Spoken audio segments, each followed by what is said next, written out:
How's it, gang? Oa here.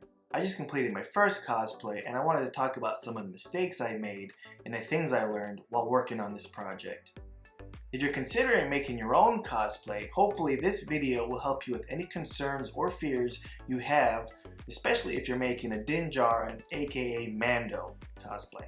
When you think of the Mandalorian, or any Mandalorian, one of the first things that comes to mind is the helmet. While I agree that is true for this cosplay, you can actually work on the helmet independently of the rest of the suit. And I'll actually be talking more about the helmet later in the video.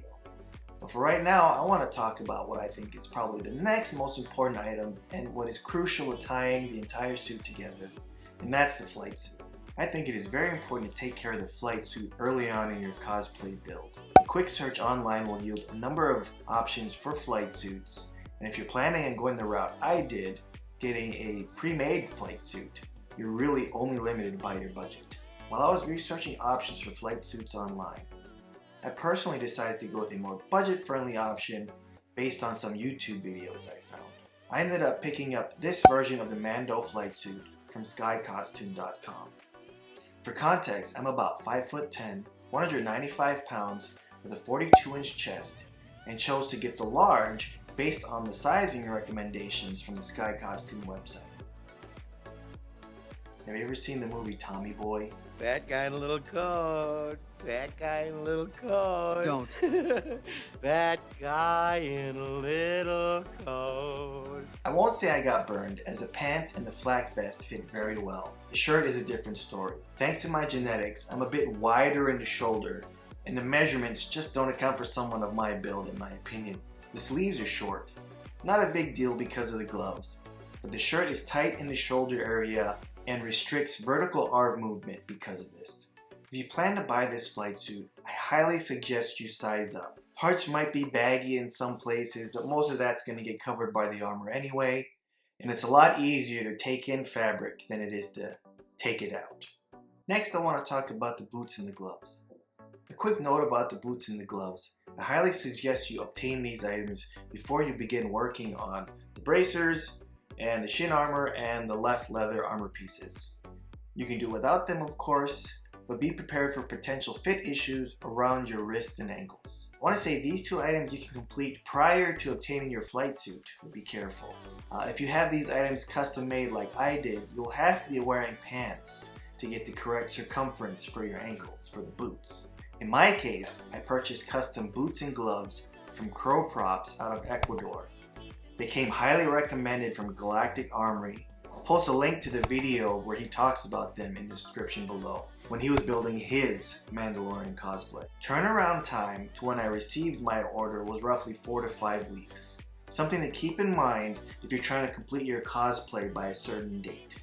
There is one thing I can be critical about the boots, and this is quite possibly due to errors in measuring on my part, is they're a bit looser around the ankles than I would like. This made fitting the shin armor a little tricky. I didn't have the boots when I printed out the shin armor, otherwise I could have made some adjustments to the print. This is something I'm going to fix in the next build. There isn't much else I can say about the gloves, other than they look absolutely amazing and they fit like a glove. Lastly, regarding the soft pieces, not including the cape, are the bandolier, left shin armor, and right shin straps. I'm not going to pretend I know anything about leather working, so I also had these pieces custom made. I initially ordered the bandolier from Backstage Cosplay Shop on Etsy. After some brief communication and questions answered, I submitted my measurements for arrows to Shopmaker to begin work. A few weeks later, I began looking for the other leather pieces I was going to need to complete my cosplay. And without even realizing it, I ordered them from the same shop. Eros was absolutely awesome with answering any questions I had and even shipped all the items together without me even pointing out the situation. I honestly cannot comment highly enough about the quality of these pieces. Unfortunately, I made a mistake when I was measuring for the strap that goes across the chest, and it sits a bit lower on my waist than I would like. I still need to figure out how I want to adjust this, but for right now I'm just going to bind it up in the back since that's hidden by the cape anyway. Regarding the leather pieces that go around the right shin armor, because I ended up using different files from what I originally based my measurements on, I had to add some Velcro so that the top straps could adhere. The previous files I used had a much larger calf to compensate for having to slide your foot in. Because of this, I actually switched the files altogether and used a different version of the shin armor. Hopefully my experiences and mistakes will help you make better formative decisions if you do decide to go with having these items made custom for you like I do. A quick recap before I move on to the armor pieces. Measure, measure, and measure again. And if in doubt, size up on the flight suit. It's much easier to take the fabric in than it is to take it out. You can't. When measuring for the leather pieces like the boots and bandolier, in my experience the crafters will put in some room for adjustment. Try not to overcompensate when measuring for these pieces, as you may end up with the items being a bit bigger than you may like in certain areas. And these, especially the boots, are difficult to adjust. And lastly, while it's not completely necessary, having the boots and gloves already in possession will make sizing your bracer and shin armor pieces much easier. You can build those armor pieces without the boots and gloves, but just be prepared for the possibility of fit issues. Now that I've shared my thoughts regarding the soft pieces of the cosplay, I know I skipped the cape. I'll talk about that later when I talk about the armor, because I actually made that myself. Let's start talking about what is possibly the most iconic piece of any Mandalorian cosplay. The helmet. The helmet. A defining feature of every Mando cosplay. Possibly even more so for a Din Djarin cosplay for story reasons. This was a learning experience. Throughout this process, I actually went through 3 helmets. The first 2 I used files I had acquired from do3d.com. I'll post a link to them in the description below. Just a note on the files from do3d.com. When I was initially looking for a helmet online, the post that I came across that described these files mentioned that they were printed in one piece. Maybe I misunderstood what that meant, because these files, the earpieces and the rear vents, are actually separate prints. I think this is actually better in the long run, but it was a bit complicated for my first ever 3D print. I no longer physically have the first helmet that I built. I learned the hard way that PLA doesn't play very well in the sun. I was attempting to strengthen the helmet using a fiberglass resin technique I found from another YouTube video, and I had it outside to cure. The sun got to it and melted it and warped it. I possibly could have saved it, but I had already decided to print a new one, skipping this fiberglass resin technique because it was very unpleasant. The next helmet I built didn't melt, and I actually got that one through the entire process. Unfortunately with this one, I was still learning how to prep and paint 3D prints, and I messed up along the way. I'm not going to get into too much detail regarding the prep process in this video, since I'm planning on doing another build and I'm going to highlight the process and techniques I use in the video for that one. But for now, just remember, preparation is very important, the sanding process, especially when you're working on chrome style paints. Something else I learned throughout this process? Yes! You actually do sand the primer before you lay down the base coat. I did not sand before applying the base coat on this helmet, and it dramatically affected the finish. It still looks okay, but for me this result was not up to my standards. The damage you see on this helmet is actually from one of our dogs, Link. I had it on the mannequin one day, and he decided to protect me from the mannequin, and he knocked it over, cracking the helmet in the process. Here is the third and final helmet I built for this cosplay. I'm very happy with how this one turned out, but there still are some things I would have done differently. For this helmet, I actually used Galactic Armory's files. I actually ended up using Galactic Armory's files for most of the rest of the pieces of the armor, with a few exceptions. This helmet actually printed in one piece, including the ears and the rear vents. There is slight imperfections in the earpieces. One is deeper than the other. If you're anything like me, when I first noticed this gave me a bit of anxiety. I did rush this helmet, especially during the initial sanding and filling phase, as you can probably see the layer lines around the top of the helmet. I printed this helmet with a different size nozzle compared to the first 2. I used a 0.6mm nozzle at 0.32 layer height. It printed fast, but I think I may go back down to a 0.2mm layer height when I do the next build, in the hopes that it'll save my shoulder during the sanding phase. I used a gloss black base coat and clear coat from spray cans before applying the alclad chrome using an airbrush. There are tons of videos out there on how to apply the chrome top coat, so I'm not going to get too into detail there, but I do want to emphasize one thing: use light coats.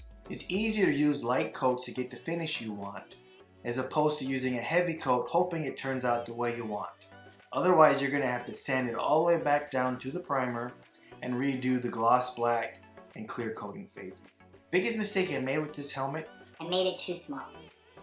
it fits, but when I wear it, my nose is pressed up against the visor and I have to tilt it forward a little bit just so I can see out of it. The padding I put inside is still necessary because the dome doesn't fit snugly on my head and I needed a way to stop it from flopping around. I'm sure there are other techniques out there, and if anybody watching this knows them, please post them in the comments and I'll look into them when I get around to making a new helmet for the next cosplay. Anyway, back to sizing. If you're not already following Uncle Jesse on YouTube, I suggest you do. He has some great content regarding 3D printing and prepping them. I want to highlight his cosplay calipers for a second. I'll post a link to the files in the description, but here they are. I really wish I had these before I started this cosplay. They're super simple to make and use, and are extremely useful in helping to size your 3D prints. Next, I want to discuss the bracers and shin armor. These pieces are a challenge in my opinion because they need to fit around parts of your body that are extremely articulate and not uniform in shape. Again, I want to reiterate, it's a lot easier to make these pieces if you already have your boots and gloves. Initially, I had started out using Galactic Armory's files for the bracers and shin armor. These files are slip-on, and I went through a large number of prints just to get the sizing right. There are programs out there that can assist you with scaling, like Armorsmith's Designer and Meshmixer. Unfortunately, I had given myself a timeline of Halloween, and I didn't actually start the cosplay until mid-August. A battle with COVID and a medical procedure in September cut my time to learn new software. So instead, I just used the method of sizing rings to try to get the sizing down for the shin armor and the bracers.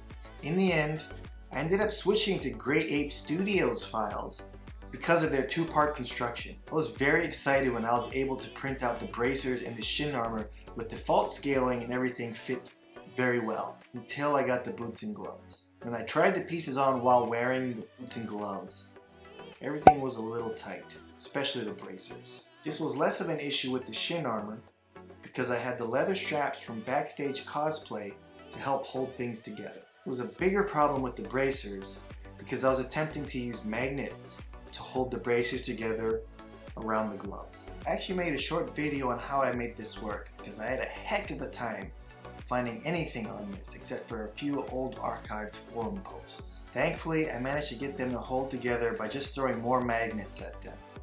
When I do this again for the next build, however, I need to weigh out whether or not I want to size up on the bracers or try different size magnets when I do this. The left knee pad is the only other armor piece that requires any kind of ingenuity to make work. This is another piece that I ended up swapping to the Great Ape Studio files because I liked how the knee rockets were separate pieces and I didn't have to deal with masking off that section to paint the rest of it, and vice versa. I got the leather strap idea for the knee pad from the 501st costume guide. There were no instructions, but the concept was very simple. Leather strap, buckle, and some Velcro. I'm not sure if I'll make this piece again because I'm very happy with how the weathering turned out on this one. But if I do, I'll definitely make a video on how I make the strap work. Pro tip, toothpaste is your friend when it comes to weathering armor pieces. The rest of the armor pieces were pretty straightforward. I used Galactic Armory's files for the chest pieces. I did initially use some free ones that I found, but because of the shape of them, that's kind of what drove me towards the Galactic Armory files in the first place, was attaching them to the flak vest. I couldn't do that with the previous ones. The only piece that didn't change were the pauldrons. I actually preferred the shape of the free ones that I had, and I'll post a link to them in the description down below. They allowed me to attach to the flak vest using elastic straps, whereas the Galactic Armory files seem to be tailored more towards attaching them directly to the top of your shoulder. Lastly, I want to talk about the cape. I honestly don't have a clue about sewing, and luckily, Galactic Armory actually has a video, which I'll post a link to in the description, on how to create the pleats in the cape using E6000 glue. Speaking of E6000, it is going to be your best friend in this cosplay. One thing I did learn when making the cutout for the cape, it might be a bit better to offset it instead of trying to cut it down the center.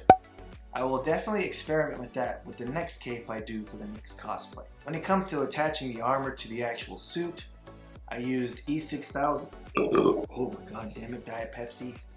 Damn you, Diet Pepsi. When it comes to attaching the armor to the flight suit, I used E6000 along with the sticky side of the Velcro to attach the Velcro to the flight suit. I've already had to replace some of the Velcro because the glue didn't hold very well.